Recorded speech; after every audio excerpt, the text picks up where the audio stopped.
My name is Sam Quigley. I am the father of Aean. Aean is 11 years old. He has IDIC, so isodicentric Dup15q. I'm also the CEO of a small company, Kicho. And at Kicho, our goal is to develop an ASO, like you just heard about, for Dup15q, for Aean and for all the other kids out there. So my goal today is just to talk about who I am, how I got here, what we're doing, where it goes from here, and how you can help. To start, though, I don't have a formal training in biology. My academic training is in philosophy, so graduate and undergraduate. So if you want to talk to me about analytical neo-Kantianism, I'm your guy. A bit rusty, but professionally, my training is in information security, cybersecurity. So if you want to talk about hackers and viruses and homomorphic encryption, that's the thing. I did a lot of that security work in startups, as a startup guy. And one of those companies that I worked for was a company called Square, the credit card reading company. I joined Square as employee 16, first security hire, one of the early engineering hires. Did all kinds of cool stuff there. I'm proud of the work. We built hardware products. We built software products. I built a really great team. I have a bunch of patents. If you want to talk about startup life, I'm your guy. I also joined the executive team shortly after we went public, when the company was about $1 billion in valuation. I joined the executive team leading security, risk, machine learning, AI, all that stuff for the company. So if you want to talk about executive management stuff, I'm your guy. I've done a bunch of different things, a bunch of different chapters. I eventually, in the middle of the pandemic, I decided it was time for me to sort of move on to the next chapter. So I left Square in about 2020 when the company was around a bit shy of $100 billion in valuation. Really, that background is maybe a background on who I am, but it's not directly relevant to why I'm here. The reason I'm here is because of my son, right?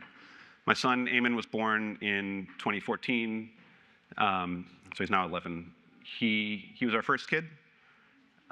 For us, the first few months were a scramble. Like, it was like, got to figure out how to swaddle a kid, got to figure out how to not sleep, got to figure out all these things. All of the, frankly, standard things that new parents struggle with. And for us, it was definitely a struggle. But looking back on it, I now have 2 more kids, and I see all the things that really were pretty easy and I was just stressed about. And I sort of wonder, there were a couple other things that maybe if I had been paying more attention, I would have noticed earlier that he was different from other kids. For Aean, it wasn't until he was about 4 months old that we really knew something was wrong, something was different. He started having seizures, infantile spasms, and we didn't really even recognize that they were seizures for a while. But eventually we talked to his pediatrician, and eventually we went to the nearest hospital. And this picture is actually taken minutes after we got to the hospital. So we talked to our pediatrician. He said, you should go to a hospital. Went to the hospital, showed them a video of his seizures. The nurse sort of turned pale, stuck us in a room, and I took this picture. That's my wife and Aean, just a couple of minutes after we got there. And there's no room in the world that understands this story better than this room. There's no one understands this better than you guys do. But that was the moment when just everything changed for us. Things that had been a struggle, like diapering and raising a kid, everything got very different and, frankly, a lot harder. Since then, it's been a scramble, right? The first minutes, first hours, were trying to find some sort of drug that could help stop the seizures. The first days and weeks, we're trying to find some neurologist a pediatric neurologist who could tell us anything about this. It took us months to get a genetic diagnosis. It's probably faster now, but eventually we got a diagnosis, Dup15q. It's been 11 years trying to figure out what the hell that means. And then there's this, trying to line up caregivers and therapists and arguing with the insurance company about coverage, and then arguing with the school district about IEPs. And there's a long road. But Aean is doing well, right? He's a good, happy little kid. He has a lot of challenges, he has a lot of struggles. He's nonverbal. He needs a lot of help with activities of daily living. He's not toilet trained. He doesn't usually sleep through the night.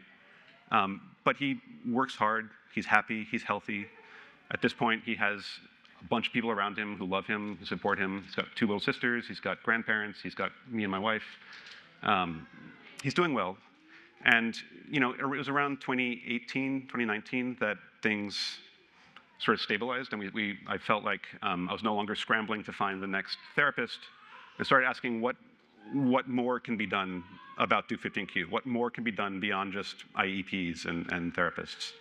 And it was in that context, I was a Silicon Valley guy. I was connected to the startup world. So it was in that context that I started talking to lots of little biotechs, companies that are doing all this crazy, like it's actually very cool. As an outsider to the industry, it's really cool what these companies are doing. There's these regulatory elements that can precisely control gene expression, or these technologies that can precisely edit the genome and change there's all this sci-fi stuff that is exciting, especially as an outsider where you don't really understand what's going on. It sounds great, let's do that.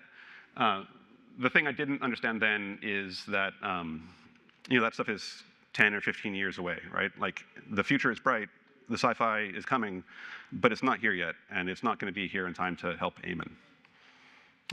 James mentioned this earlier, but there's a guy at the science conference this week, Mike Ehlers, who has a long history in drug development, and he used this example of, or the metaphor of starlight. The drugs that we have today are like the light coming from the stars. The things that we see is evidence of something that happened a long time ago, really far away, and it just took a long time to get here. I'm interested in what we can do now. Like, what do we have available to us now? So anyway, I left Square in 2020, as I said, and I was focused on the sort of next chapter. In 2019, I heard the story of Allison's work at genetics, what the Angelman parents are doing. They were able to develop an ASO. In 2019, it was just about to head to trial. It was it still is. It's super exciting. It's super inspirational. It's amazing. And I want that. I want that for our kids. Sorry. So at Kicho, I founded Kicho in order to try and follow in her footsteps, to try and build something that can do that for our kids. There's been a slide like this in basically every presentation. I know, sorry, I'll be quick.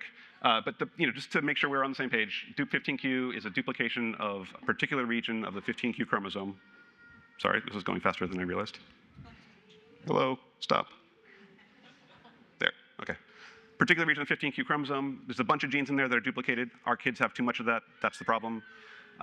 There's a lot of reason to think that UBE3A is the driver. Stop. Put this down.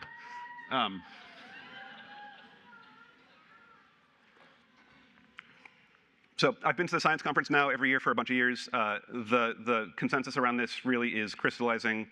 It's maybe true that UB3A is not the only gene that matters, but it's definitely pretty clear that UB3A is one that does matter. So what does that mean? That means that we have good reason to think that the challenge for a lot of our kids is just having too much of this one gene. There's also a technology called antisense oligonucleotides, mentioned a few times, ASOs. ASOs are like the starlight that's here today, right? This technology has been around for a while. I think the first papers published on it were in 1977, 1978, when it was first used. It's been used in human therapies since the 90s. It's been used in the central nervous system for almost a decade now. So it's in some ways, it's kind of old, and it's been around, and there's new cool things are coming down the pipe. This is not as cool as that, but it's here. And what it does is basically, there's 2 parts to an ASO molecule. One part is programmable.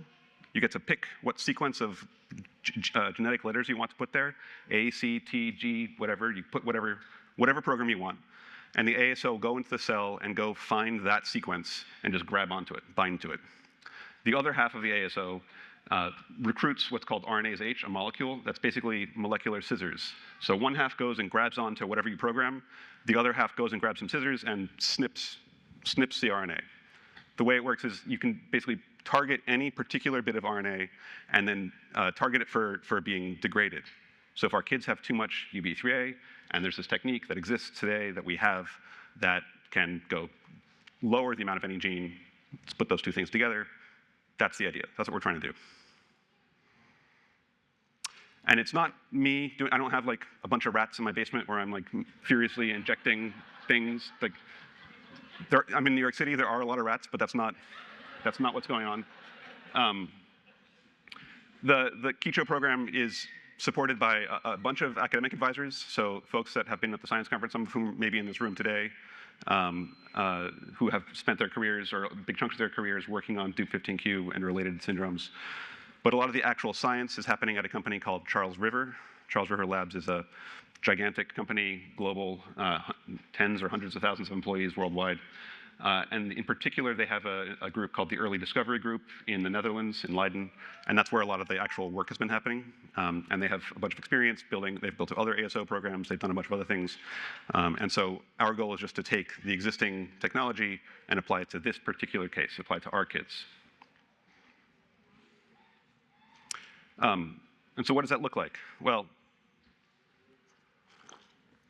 I'll try and keep this brief, quick, but the basic idea is you start by looking at UB3A, the gene, and you lay it all out. You use computers to do this, but you figure out every possible program that you could make in this ASO, right? So the ASO is programmable. Let's look at all the different possible ASOs that you could use to target UB3A. There's tens of thousands of those, and then you use computers to score those, to figure out which one's the best, which one's gonna bind the tightest, which one's gonna grab onto UB3A the best, which one's gonna have the least chance of grabbing onto something else. You don't wanna target something that's not UB3A. Which one's the best chance of not causing inflammation, not causing side effects. Basically use a computer to predict what your best candidates are. You get a ranked list of those. For us, we got 200 top candidates. And then you just start testing them, right? You just go make those 200 drugs, and you start putting them into cells. First, you start with skin cells, then you start with neurons.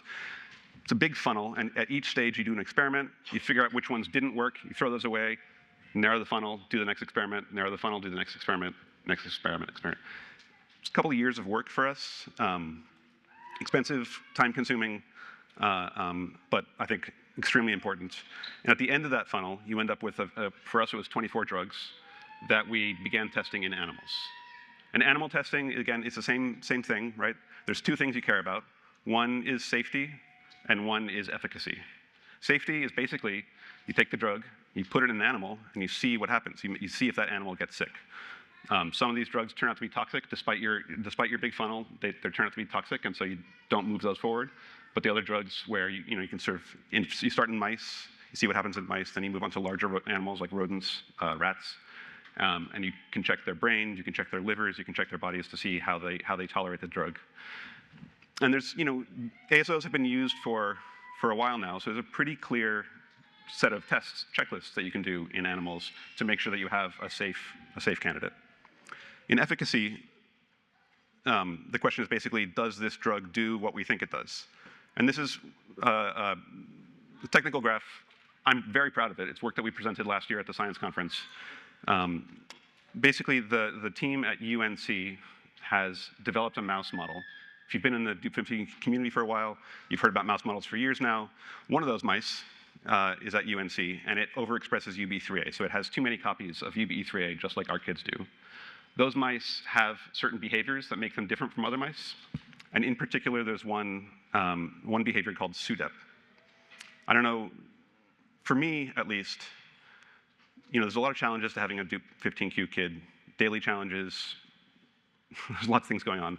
But one of the things that's been in the back of my mind since I read about this disease to begin with was SUDEP. It's sudden unexplained death in epilepsy. Basically, kid goes to sleep, just doesn't wake up. There's nothing scarier than that, right? It's not super common. It doesn't happen all the time, but it is super scary. It's the thing that sits in the back of my mind and makes me scared about the future. The way you test SUDEP in animals, the way this is done, is you take a mouse and you cause a seizure, and you see if the mouse dies. Maybe you do it day after day. And it turns out that typical mice, if you cause a seizure, it recovers. The next day it recovers, the next day it recovers. But in the Dup15q mice, those mice tend to die at a much higher rate. So if you see this graph here, after about a week of one seizure a day, about 50% of Dup15q mice have died, which is pretty severe mortality. It turns out that if you take those mice, the Dup15q mice, and you give them our drug, they no longer die. right? They no longer die like this. They behave just like typical mice, neurotypical mice. We heard earlier about what the Angelman trial has seen, like the effects, swimming, talking, all these kinds of things. I don't know what an ASO will look like in our kids. I don't know what it will be, what it means for a drug like this to be effective in our kids. Animal models are really not a great, like it's an example that we can study, but it's not perfect. It doesn't really, resonate. It doesn't really mimic or mirror what we see in our kids. But this data, I think, is very exciting and very helpful because it shows that at least in the best animal model we have, the phenotype that's most reflective of our disease, we can completely cure with an ASO. So I think, this is technical, and I spent a while on it, but that's because I'm proud of it, because I think it really is exciting. It really does show that these drugs, at least in the best model we have, do work.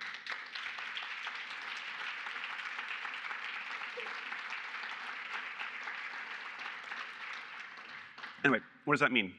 So at this point, we've gone through the funnel. We've done a bunch of testing in animals. Where are we?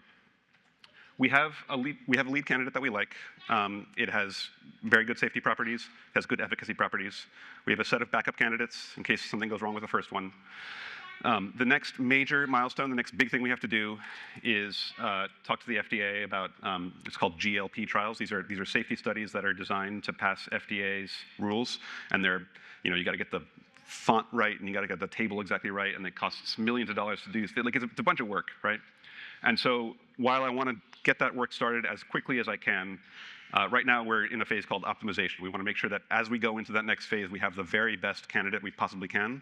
So right now we're sort of double checking, what do we have? What do our backup candidates look like? Are we sure this is the right thing to do? Can we move on? I'm trying, like, this is one of those things where I am eager, I'm excited, I feel a real urgency to get this into my son, frankly, as soon as possible. But I also, it is important to take our time and to take a step back. So right now we're in the optimization phase. Just one thing, by the way, this graph looks really linear, like straightforward progress. It has not felt like that for most of this process. There's been left turns, there's been right turns, there's been ups, there's been downs, there's a roller coaster. The roller coaster is moving forward, though, and I'm trying to push it forward as fast as I can. I'm hopeful that if things go well, if the data are what we hope they are, and if everything goes well, we should be ready for enrolling clinical trials sometime in the next year and a half, maybe even next year. I can't promise that. There's lots of things could happen here, but I just want to set the approximate timeline for what we're talking about here, if things go well. Now, I want to point out that this is not something that we can do alone. First of all, thank you all for being here. Thank you for being part of the Alliance.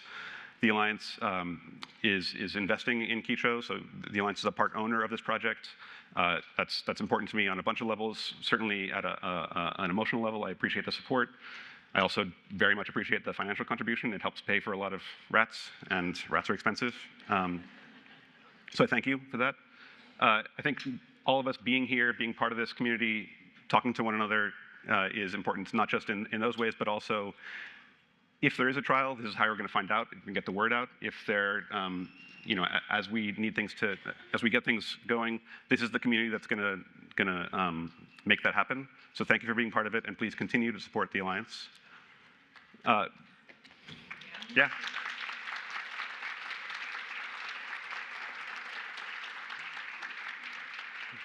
Second, you've heard this from a lot of folks, but it really is true. We need families to participate in the natural history studies that are going on. There's 2 right now, and there will be another one coming soon. The citizen booth is just out there. That should take just a couple minutes to sign up. Dr. Shefali Jesti from UCLA has the SOAR program going on right now. That data is going to be how we know in a clinical trial whether a drug is working, ours or any of the other drugs that are coming onto the market. It's utterly critical that that data be as rich and robust as we can get it, as much data from as many families as we can. So please participate in those trials if you can, and then also just stay tuned. Oh no, I had a gratuitous, cute picture of my son. Anyway, thank you very much. My name is Sam Quigley. The company is called Kicho. My son is named Aean. please come find me after this if you want to talk. I'm happy to talk, answer any questions you have. Thank you.